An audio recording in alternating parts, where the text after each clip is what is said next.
శుక్లాం బ్రహ్మ విచారసార పరమాద్యాం జగద్వ్యాపినీం వీణా పుస్తకధారిణీమభయదాం జాడ్యాంధకారాపహాం హస్తే స్ఫాటికమాలికాం విదదతీం పద్మాసనే సంస్థితాం వందే తాం పరమేశ్వరీం భగవతీం బుద్ధిప్రదాం శారదాం.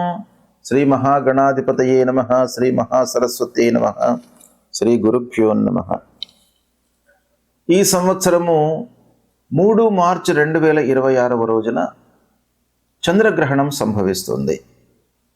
ఈ చంద్రగ్రహణము పూర్వ ఫల్గుని నక్షత్రం సింహరాశిలో సంభవిస్తుంది కనుక ఈ సింహరాశిలో సంభవిస్తున్నటువంటి గ్రహణము రాశులలో జన్మించినటువంటి వాళ్ళకి, అంటే మేషం నుండి మీన రాశులలో జన్మించినటువంటి వాళ్ళకి ప్రభావం ఎలా ఉంటుంది, ఎలాంటి విషయాలలో శుభ ఫలితాలు ఉంటాయి, ఎలాంటి వాటి లోపల అశుభ ఫలితాలు ఉంటాయి, ఏ విధంగా మనం దాన్ని రెక్టిఫై చేసుకోవాలి అనేటువంటి విషయాన్ని మనము చూద్దాం.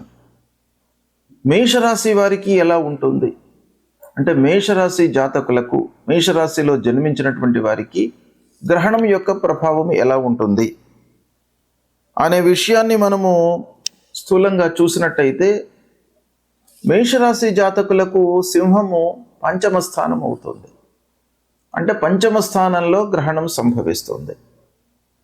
అయితే ఈ గ్రహణ ప్రభావము మధ్యస్థంగా ఉంటుంది గోచార ఫలంగా మనం చూసినట్టయితే. అయితే కొంత విశ్లేషించి మనము ఆలోచించి చూసినట్టయితే మేషరాశి జాతకులకు పంచమ స్థానంలో సంభవించడం మూలకంగా, పంచమము విద్యాస్థానము, దాని తర్వాత పిల్లలకు సంబంధించినటువంటి స్థానం, ఈ స్థానం లోపల గ్రహణం సంభవిస్తుంది. అయితే దీని యొక్క పర్యవసానము ప్రభావము ఎలా ఉంటుంది అని మనము చూస్తే, మానసికంగా కొంత ఇబ్బందులను క్రియేట్ చేస్తుంది. అంటే ఎక్కువ ఆలోచనలను మనకు క్రియేట్ చేస్తుంది ఈ గ్రహణం మూలకంగా. అంటే ఈ స్పాన్ లోపల గ్రహణము సంభవించిన తర్వాత దాదాపు 1 నెల రోజుల వరకు దీని యొక్క ప్రభావం ఉంటుంది. కాబట్టి ఎక్కువ ఆలోచనలు వచ్చేటువంటి అవకాశాలు ఉంటాయి. ఆలోచనలను మనము సరి అయినటువంటి సమయంలో ఇంప్లిమెంట్ చేయకపోవడం మూలకంగా గందరగోళ పరిస్థితులు, నిర్ణయాలలో ఆలస్యము ఇలాంటివి సంభవిస్తాయి. ఇకపోతే ఉద్యోగం చేస్తున్నటువంటి వాళ్ళు కొంత జాగ్రత్తలు తీసుకోవాలి.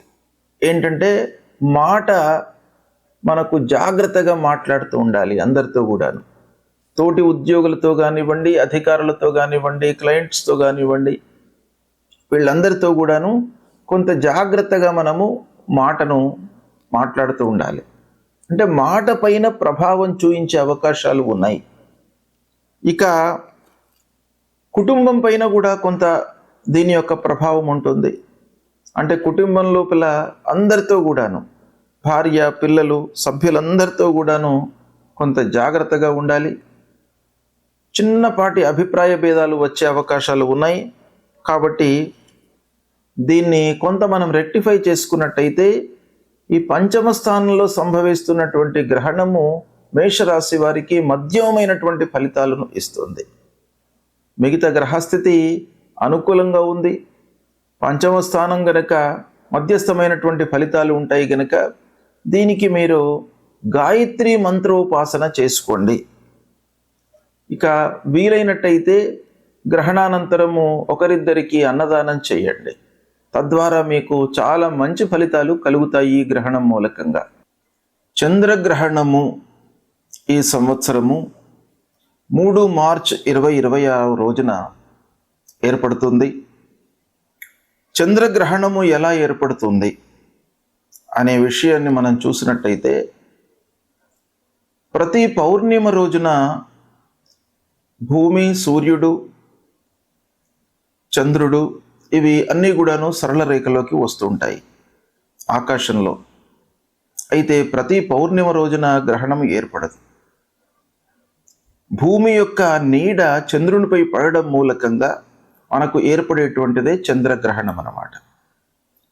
ఈ ఖగోళంలో జరుగుతూ ఉన్నటువంటి ఒక అద్భుతమైనటువంటి సంఘటన లోపల గ్రహణము చంద్రగ్రహణము, సూర్యగ్రహణము ఇవి చాలా అత్యంత ప్రాధాన్యమైనటువంటి ఘటనలు.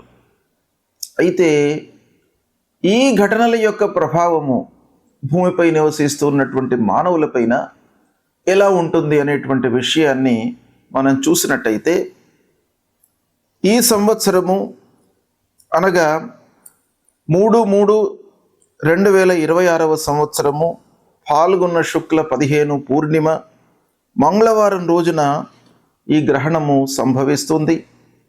ఇది పగలు 3:20 ప్రారంభమయ్యి సాయంత్రము 6:48 వరకు ఈ గ్రహణము ఉంటుంది. అయితే పగటి పూటన మనకు గ్రహణం సంభవిస్తుంది. అంటే ఖగోళంలో ఈ గ్రహణం సంభవిస్తుంది, అంటే విశ్వం లోపల సంభవిస్తుంది ఇది. అయితే దీని యొక్క గ్రహణాన్ని చూడడము, కనబడము, స్థితి ఇవన్నీ కూడాను మనము నివసిస్తూ ఉన్నటువంటి ప్రదేశానికి అనుగుణంగా ఆ సమయాలన్నీ కూడాను మారుతుంటాయి. కనుక పగలు మనకు ఈ గ్రహణం సంభవిస్తుంది గనక పూర్తి గ్రహణాన్ని మనము చూడలేము, మనకు కనబడదు కూడాను. అయితే 6:48 వరకు గ్రహణం కనబడుతుంది. ఈ గ్రహణం యొక్క ప్రత్యేకత ఏంటంటే కేతుగ్రస్తమైనటువంటి గ్రహణము.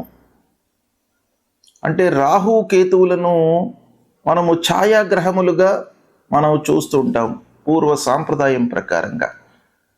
అవి నీడగా భావిస్తామన్నమాట. వాటి యొక్క ప్రాధాన్యత గ్రహణం యొక్క సంభవం లోపల చాలా ఉంటుంది. ఆ విధంగా ఈ కేతుగ్రస్తమైనటువంటి గ్రహణం ఇది. ఈ గ్రహణము కృష్ణవర్ణం లోపల మనకు కనబడుతుంది. అంటే నల్లగా మనకు గ్రహణం కనబడుతుంది. ఖగ్రాస గ్రస్తోదిత చంద్రగ్రహణము అని అంటారు దీన్ని. అంటే సంపూర్ణ గ్రహణము, కానీ మనకు కనబడడం మట్టుకు తక్కువ సమయం లోపల కనబడుతుంది. అంటే గ్రహణము పడుతూ ఉన్నటువంటి ఆ దాన్ని మనము చూస్తామన్నమాట. గ్రస్తోదితము, గ్రస్తమై ఉన్నటువంటి ఆ గ్రహణాన్ని అది ఉదయిస్తున్నటువంటి సందర్భంలో మనకు కనబడడం అన్నమాట, గ్రస్తోదిత చంద్రగ్రహణము. అయితే ఈ గ్రహణము పూర్వ ఫల్గుని నక్షత్రం సింహరాశిలో సంభవిస్తుంది. తర్వాత కర్కాటక లగ్నము, సింహ లగ్నము, ఈ 2 లగ్నాల లోపల కూడాను యుక్తమై ఉన్నటువంటి గ్రహణం ఇది. అయితే ఈ గ్రహణము మొత్తం కూడాను మనకు హైదరాబాద్ ప్రాంతంలో ఈ తెలుగు రాష్ట్రాలలో ఏ సమయంలో కనబడుతుంది అనే విషయాన్ని మనం చూసినట్టయితే సాయంత్రము 6:24 నుండి 6:48 మధ్య కాలం లోపల మట్టుకే మనకు కనబడుతుంది. గ్రహణం మధ్యనే స్టార్ట్ అయ్యింది. అంటే 3:20 ప్రాంతంలోనే గ్రహణం ప్రారంభమైంది, 6:48 వరకు ఉంది. కానీ సూర్యుడు ఉన్నప్పుడు మనకు ఆ గ్రహణము, చంద్రుడికి సంబంధించినటువంటి చంద్రగ్రహణం కనబడదు గనక అస్తమయం తర్వాత మనకు చంద్రగ్రహణం కనబడుతోంది. అంటే 6:24 నుండి 6:48 గ్రహణము మనకు కనబడుతుంది. అయితే ఈ విధంగా చూసినట్టయితే మొత్తం గ్రహణము 3:20 నుండి 6:48, అంటే సంపూర్ణ చంద్రగ్రహణం ఇది. 3:30 వరకు గ్రహణం కనబడుతుంది. మనకు ఈ ప్రాంతంలో కనబడదు, కానీ ఖగోళంలో 3:30 ఈ గ్రహణం మొత్తం సంభవిస్తుంది. మనకు కనబడేది మట్టుకు 24 నిమిషాలు మాత్రమే హైదరాబాద్లో. అయితే ఈ గ్రహణం యొక్క ప్రభావము ఎలా ఉంటుంది, ఎవరు ఎలాంటి విషయాలపై నియమాలను పాటించాలి అనేటువంటిది మనకు శాస్త్రం చెప్తోంది. మన హిందూ ధర్మంలో గ్రహణానికి అత్యంత ప్రాధాన్యత ఉంది. అంటే గ్రహణ నియమాలను పాటించాలి, గ్రహణ సమయంలో పునశ్చరణ చేసుకోవాలి. అంటే గురూపదేశమైనటువంటి మంత్రాలు మనము ఈ గ్రహణ సమయంలో మనము ఉచ్చరించినట్టయితే, జపాలు చేసినట్టయితే అది ద్విగుణీకృతమైనటువంటి ఫలితం వస్తుంది. అంటే ఆ మంత్రము ఆ సమయం లోపల మలినమవుతుంది కనుక దాన్ని మనం ఏం చేయాలి, పునశ్చరణ చేసుకోవాలి. అంటే ఆ సమయం లోపల మళ్ళీ దాన్ని ఒక మహిమాన్వితమైనటువంటి ఆ మంత్రంగా మనము మళ్ళీ యథావిధిగా ఉంచుకోవడానికై ఆ గ్రహణంలో తప్పకుండా మనం చేసుకోవాలి. అనేటువంటిది శాస్త్రం చెప్తోంది.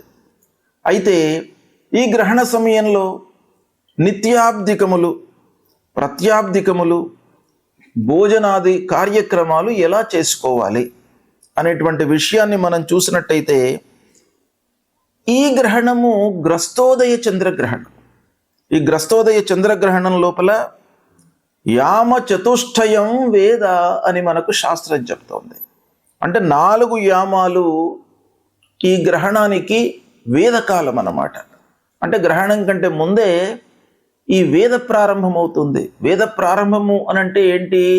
వేద అనగానే ఒక వాతావరణం లోపల మనకు మార్పులు కనబడతాయి. కనుక ఆ వాతావరణంలో వస్తున్నటువంటి మార్పులకు అనుగుణంగా మన నిత్య నైమిత్తిక కార్యక్రమాలన్నీ కూడాను ముడిపడి ఉంటాయి. కాబట్టి వాటిని వేదకాలంలో మనము ఆచరించకూడదు అనేటువంటిది శాస్త్రం చెప్తోంది. కనుక ఈ విధంగా చూసినట్టయితే ఉదయం 6:24 వేదకాలం ప్రారంభమవుతుంది. కనుక ఈ వేదకాలం ప్రారంభం కాగానే మిగతా కార్యక్రమాలన్నీ కూడాను మనము ఆపు చేసుకోవాలి. అంటే ఆ సమయం కంటే ముందే మనం అన్నీ కూడాను పూర్తి చేసుకోవాలి. ఇక